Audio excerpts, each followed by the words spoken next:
infamous Famous TNA Part 2, Yes. which was actually banned by Amazon. Oh, yeah.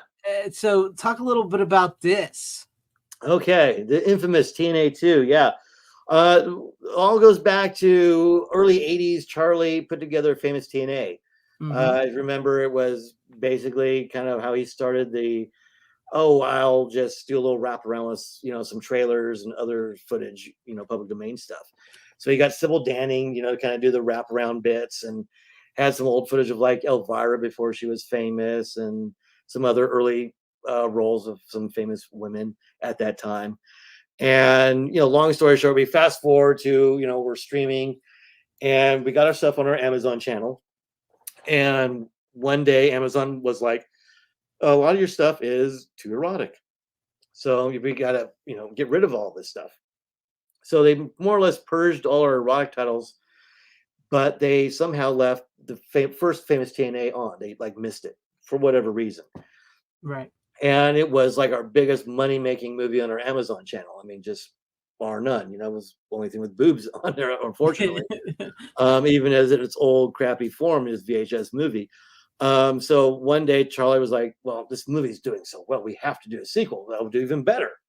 So again, it was like, okay, Brooks, here's your next assignment, Famous TNA 2, start rounding stuff up. And then we, figuring out who to host it. Then we got the awesome Diana Prince, who was just starting off as Darcy at that point. And she had done some kind of bit parts in some of our movies. If you look closely, she's in Puppet Master Axis Termination in the background, and then some of the Evil Bongs. Yep. And again, her kind of now being more or less the new female voice or face of horror, kind of the new Elvira, being with Joe Bob as Darcy. It was a great coup. So, I wrote up a little script for her, got the clips together and all that.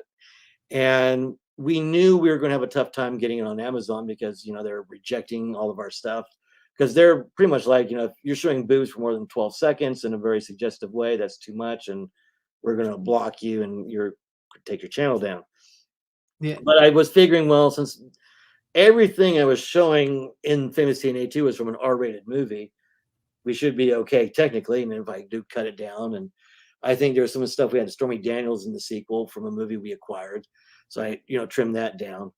But got it made, and then lo and behold, we got it up on Amazon. It worked. We got it.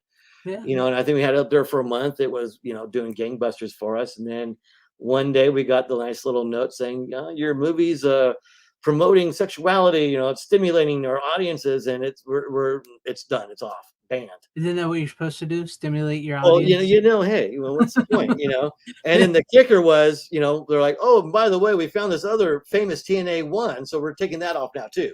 So we lost the sequel and then our top earning movie all in one week. So it was a ridiculous blow, because again, it's insane. It's just, if anything, it's just because of the abundance of its sex scene after sex scene, but it's R-rated stuff. It's nothing bad. It's everything. Again, the vast majority of these are full moon titles anyway. Yeah. I even told Charles, like, we're going to be hard pressed for Famous TNA 3 because I don't think we have anyone famous anymore in our roster, too famous. But, it just shows the stupidity, or I think it's just the, what's the word? Just the nonsense of the streaming services at large. It depends. All that matters is who has money and who's giving these streaming services money. They can do whatever they want. We're full moon, we're low budget. We're happy to get where we're at with our service. We're awesome. We're grateful to be on Amazon still. So we're kind of stuck, keeping their good graces, and it's just too much of a risk. Again, like I said earlier, all it takes is one parent to call Apple and say, oh, Full Moon has this.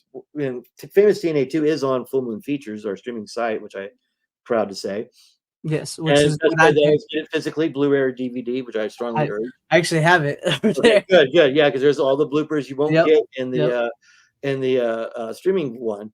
But yeah, it's just, to me, it's ridiculous because there's nothing that bad in the movie. Nothing it really you and I have never seen before.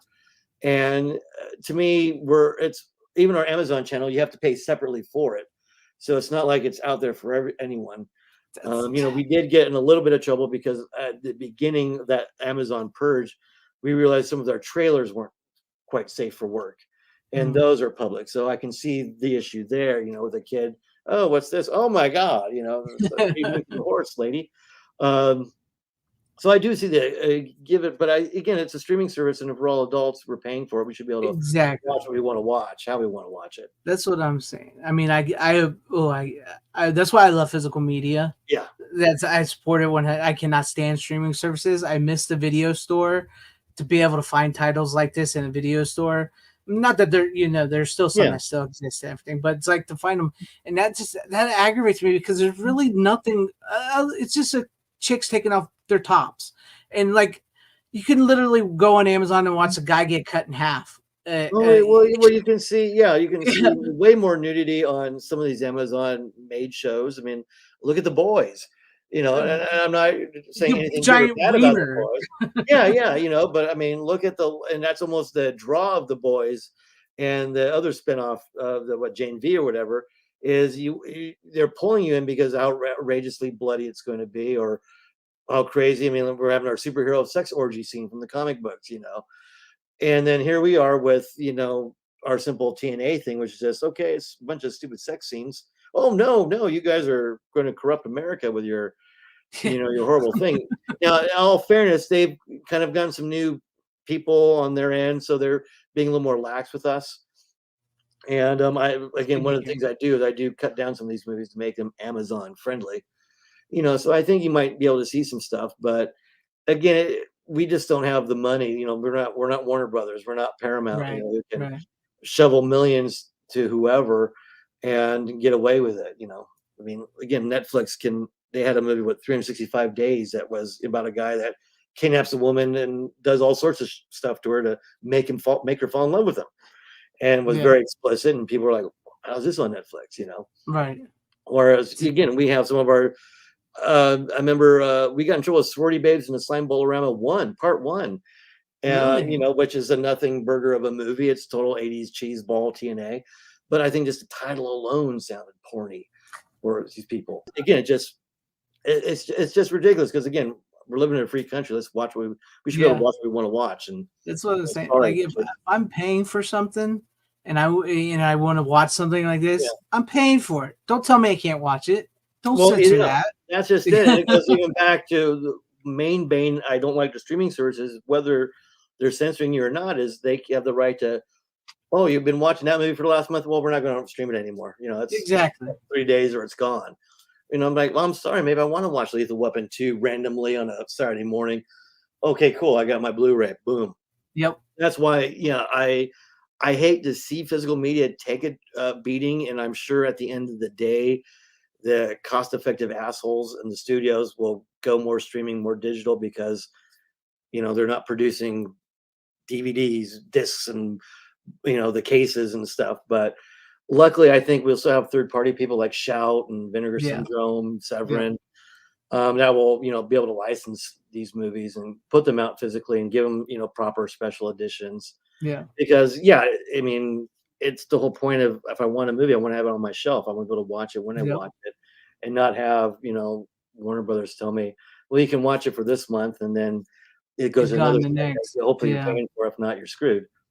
That's why I like you. That's another reason why I like you guys, is because even though I do pay for the full moon streaming, I don't go through Amazon. I actually have your guys' the full moon thing. I know that whatever you guys put out, you're going to put out on a DVD or a Blu-ray. Oh yeah, no. So I mean, that's why I love it, because I know like I can get it. Yeah.